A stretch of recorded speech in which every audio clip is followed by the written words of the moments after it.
আসসালামু আলাইকুম রহমতুল্লাহি ওবরকাতুহু। সম্মানিত দর্শক, শেখ হাসিনার ছোট বোন শেখ রেহানা বাংলাদেশের রাজনীতিতে রহস্যময়ী নারী। গত 15 বছর ধরে তিনি ছায়ার মতো শেখ হাসিনার সঙ্গে তিনি ছিলেন।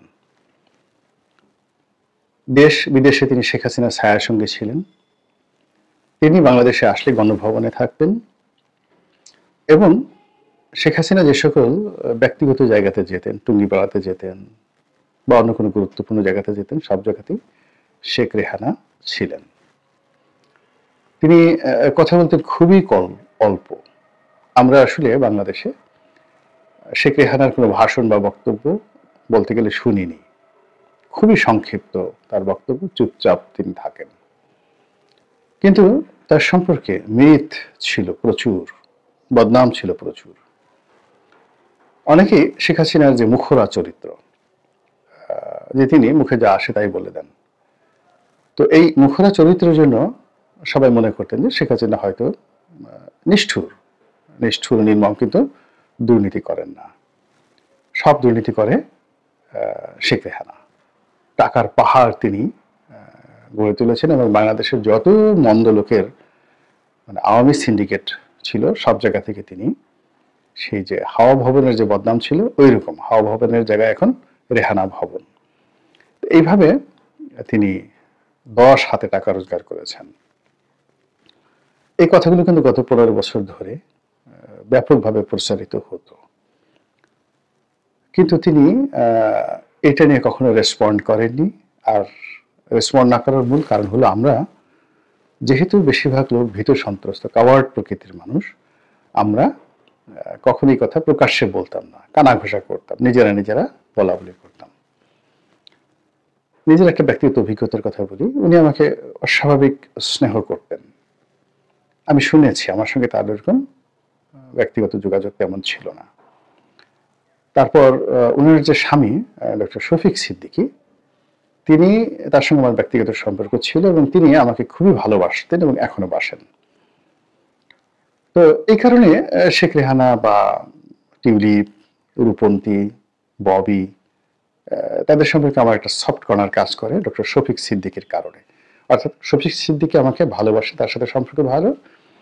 হয়তো সেই কারণেই শেখ রেহানার সঙ্গে আমার পরিচয় নেই, কথা নেই, কিন্তু আমি অনেকের কাছে শুনেছি যে তিনি আমার সম্পর্কে খুব উঁচু ধারণা পোষণ করেন। ববির সঙ্গে আমার কখনো কথা হয়নি, কিন্তু ববি একান্ত পারিবারিক পরিবেশে বহুবার আমার নাম উচ্চারণ করে তিনি ইতিবাচক কথা বলেছেন যে রনি ভাইয়ের মতো এরকম লোক আওয়ামী লীগে থাকার দরকার। সবাই যদি খালি দালাল হয়, সব যদি খালি পক্ষে কথা বলে, তাহলে তো দল বাঁচবে না। এটা 2011-12 সনে উনি এই ধরনের কথাবার্তা বলেছেন বলে একেবারে শেখ পরিবারের ঘনিষ্ঠরা আমার কাছে বলেছেন। তো যার জন্য এই ধরনের কথা শোনার কারণে আমি কি হলো, তাদেরকে নিয়ে কখনোই নেতিবাচক আলোচনা করিনি। সারা দুনিয়া যে যাই বলুক না কেন, কিন্তু আমি কখনো বলিনি। আর আমার একটা চরিত্র হলো, আমি যাদেরকে ভালোবাসি, শ্রদ্ধা করি, আমি তাদের মন্দ বিষয়গুলো জানারও চেষ্টা করি না, শোনারও চেষ্টা করি না, তাকানোরও চেষ্টা করিনি। এটি ভালো বলতে পারেন, মন্দ বলতে পারেন, ডাজ নট ম্যাটার। একসময় তারেক রহমানের খুব সমালোচনা করতাম যখন আওয়ামী লীগে ছিলাম, কিন্তু যেই মুহূর্তে বিএনপিতে এসেছি, তারেক রহমান সাহেব সম্পর্কে একটা মন্দ কথা আমি শুনিনি কখনো। আমার কান বন্ধ থাকতো সবসময়। তো আমি আমার মতো করে তাকে বরং এনলাইট করার জন্য, তার ভালো দিকগুলো যা যা আছে সেগুলোকে প্রমোট করার জন্য আমি চেষ্টা করেছি। আমি এইরকমই। তো যেটা বলছিলাম যে ব্যক্তিগত অভিজ্ঞতা, আমি যোগাযোগ মন্ত্রণালয়ের স্ট্যান্ডিং কমিটিতে ছিলাম। যোগাযোগ মন্ত্রী ছিলেন সৈয়দ আবুল হোসেন সাহেব। তো সৈয়দ আবুল হোসেন সাহেব সব জায়গাতে বলতেন যে শেখ রেহানা তার বান্ধবী। এর কারণ হলো ডক্টর শফিক সিদ্দিকী ঢাকা বিশ্ববিদ্যালয়ে তার রুমমেট ছিল, তার বন্ধু ছিল, ইত্যাদি ইত্যাদি কথাবার্তা। তো আমি এই বিষয়টি আমার খুব দৃষ্টিকটু লাগতো। আমি একদিন তাকে বলতে গেলে রীতিমতো কটু বাক্য ব্যবহার করলাম পার্লামেন্টারি কমিটির মিটিংয়ে, যে আপনি বঙ্গবন্ধু কন্যাকে এইভাবে আপনি বান্ধবী হিসেবে বা আপনজন হিসেবে এখানে রেফারেন্স দিতে পারেন না। এগুলো তো, এটা 2009 সনের ঘটনা। এটা আপনার শক্তি প্রদর্শনের একটা চেষ্টা এবং তাকে ছোট করার একটা চেষ্টা, এবং এর মাধ্যমে যদি কোনো দুর্নীতি হয় তাহলে আলটিমেটলি তার নাম চলে আসবে।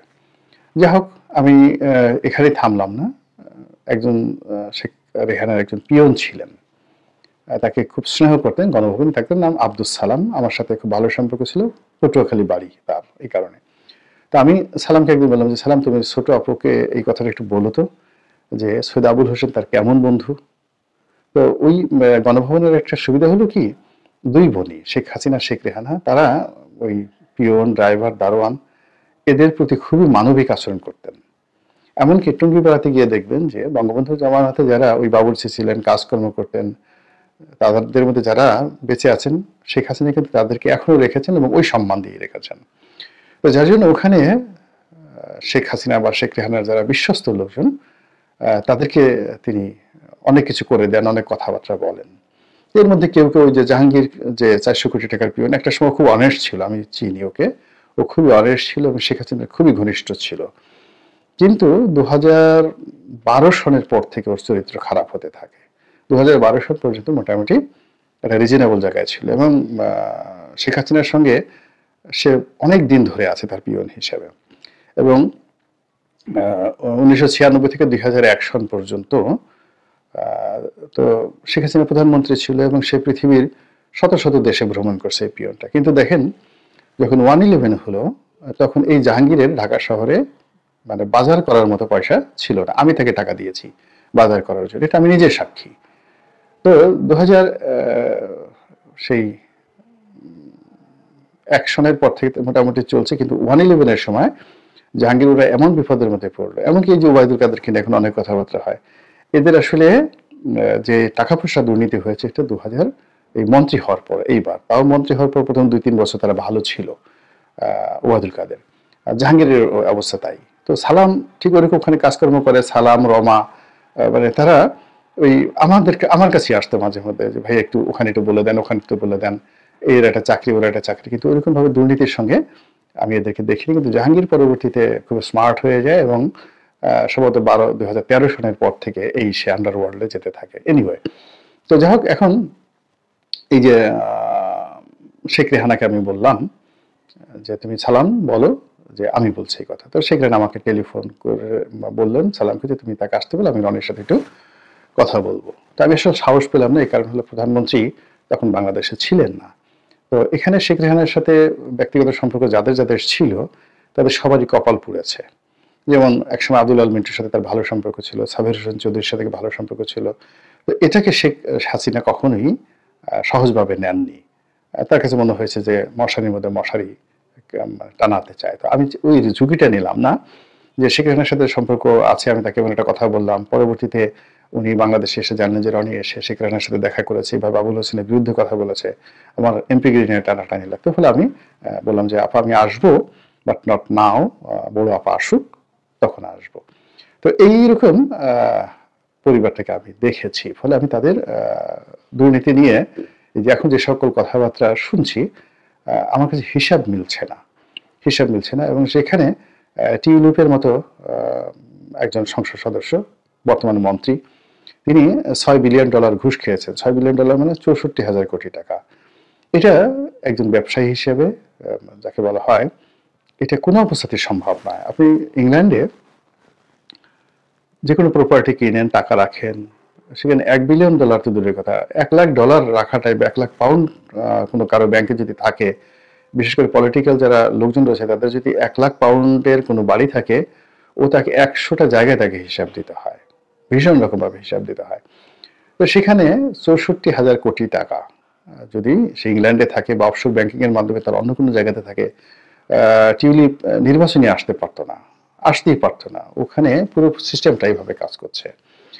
কিন্তু আমাদের বাংলাদেশে আমরা যে কাজ করছি, শেখ হাসিনাকে ছোট করার জন্য, ইউনূসকে খুশি করার জন্য, এই ধরনের নিউজ আমরা বাংলাদেশে খুব প্রমোট করছি, যা কিনা আমাদের দেশকে প্রশ্নের মুখোমুখি করে ফেলবে এবং ইংল্যান্ডের সাথে আমাদের সম্পর্কটি নষ্ট করে ফেলবে। এই কারণ হলো সে এখন ইংল্যান্ড সরকারের মন্ত্রী। ঘটনাটা হলো যে বাংলাদেশের কেউ অভিযোগ দাখিল করেছে বাংলাদেশের দুর্নীতি দমন কমিশনে। আপনি তো জানেন যে আমাদের দুর্নীতি দমন কমিশন কত সুন্দর। অভিযোগ দাখিল করে বলেছে যে এখানে $6 বিলিয়ন ঘুষ লেনদেন হয়েছে রূপপুর পারমাণবিক কেন্দ্র থেকে। তো বোঝার চেষ্টা করুন যে রূপপুর পারমাণবিক কেন্দ্রের টোটাল ব্যয় হলো $10 বিলিয়ন। $10 বিলিয়ন থেকে যদি শেখ পরিবার $6 বিলিয়ন ঘুষ খায়। তবে থাকে কয় বিলিয়ন ডলার? $4 বিলিয়ন। এরপরে যারা $4 বিলিয়ন ঘুষ দিয়েছে তারাও তো আরো $2 বিলিয়ন দেশের বাইরে দিবে, তাহলে রইল মাত্র $2 বিলিয়ন। তাহলে আপনারা একটু মানে দুনিয়ার সবচেয়ে সেরা নেশা জাতীয় বস্তু খেয়ে দেখেন, এবং ওখানে গিয়ে রূপপুর পারমাণবিক কেন্দ্রে আপনি যদি মাত্র এসএসসি পাশ করেন এবং অঙ্ক জানেন, শুধু গিয়ে একটু দেখেন যে ওখানে আসলে কত টাকা এ যাবৎকালে খরচ হয়েছে। এই গেল এক। 2 নম্বর হলো যে এই নাসিরউদ্দিন হুজ্জার সেই গল্পের মতো যে বিড়ালে 1 কেজি মাংস খেয়ে ফেলেছে, তো তিনি সেই বিড়ালটাকে ওজন করলেন।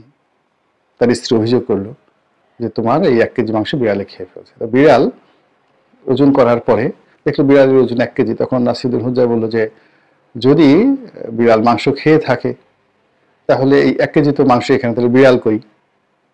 আর যদি মাংস না খেয়ে থাকে তাহলে মাংস কই? তো এই হলো বাস্তব অবস্থা। তো যেখানে প্রকল্পের ভ্যালু $10 বিলিয়ন, সেখানে $6 বিলিয়ন খালি এক হাতে ঘুষ খেয়েছে। এই হিসাব আপনি কিভাবে মিলাবেন? এরকম একটা অভিযোগ আমাদের বাংলাদেশে কেউ একজন দিয়েছে দুর্নীতি দমন কমিশন, এবং সেটা দুর্নীতি দমন কমিশন গ্রহণ করেছে এবং এটা নিয়ে তদন্ত করছে। এবং এই যে বাংলাদেশে যে টিউলিপ সিদ্দিকের বিরুদ্ধে নিউজ হচ্ছে, মানে তদন্ত হচ্ছে, এটাই ইংল্যান্ডের একটি পত্রিকা, দ্য ডেইলি মেল, এটা ট্যাবলয়েড পত্রিকা, এবং এই ডেইলি মেলের অনেক দুর্নাম বদনাম আছে। আমাদের দেশে সাধারণত ট্যাবলেট বা ওপেন টিবাস্কোপ জাতীয় কিছু পত্রিকা একসময় এরশাদ জামানাতে বের হতো, চটি পত্রিকা, যা মুখে আসে তাই লিখে দেওয়া হতো, এখন ফেসবুকের মতো এই পত্রিকাগুলো। তো এরকম পত্রিকায় রিপোর্ট এসেছে এবং ডেইলি মেলকে বহুবার মামলা মোকদ্দমা ফেস করতে হয়েছে, যদিও পত্রিকাটা খুবই জনপ্রিয় এবং সার্কুলেশন অনেক বেশি। তো যাই হোক, সেটা আসছে। কিন্তু এর ফলে কি হলো, এই পুরো বিষয়টি নিয়ে যখন আমরা বাংলাদেশ থেকে আমরা বাড়াবাড়ি করছি, কথাবার্তা বলছি, এবং আমরা অ্যাজ ইট ইজ এমনভাবে প্রচার করছি যে টিউলিপ সিদ্দিকির ব্যাপারে ইংল্যান্ডে তদন্ত হচ্ছে, অর্থাৎ $6 বিলিয়ন সে চুরি করেছে, ঘুষ নিয়েছে, এটা ইংল্যান্ডে তদন্ত হচ্ছে, এবং ইংল্যান্ডের তদন্ত মানে বাংলাদেশের তদন্তের মতো নয়, কাজে এখানে সত্যতা আছে।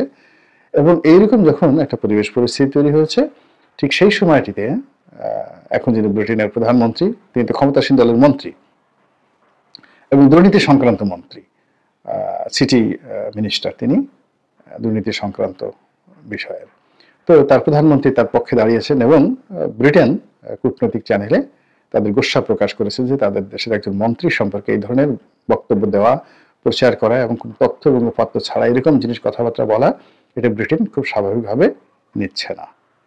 তো কাজেই রাষ্ট্র যারা পরিচালনা করেন বা সমাজে যারা দায়িত্বপূর্ণ ব্যক্তি আছেন, আমরা যাই বলি না কেন, আমাদের মতো লোকজন সে কি বললো না বললো তাতে কি আসে যায়, কিন্তু সমাজে আপনারা যারা গুরুত্বপূর্ণ ব্যক্তি আছেন, আপনারা আমাদের মতো কাণ্ডজ্ঞান হারায়েন না, বাস্তবতায় ফিরে আসেন এবং এই দেশটাকে একটি কাঙ্ক্ষিত মাকামে নেওয়ার জন্য চেষ্টা করেন। আসসালামু আলাইকুম ওয়া রাহমাতুল্লাহি ওয়া বারাকাতুহু।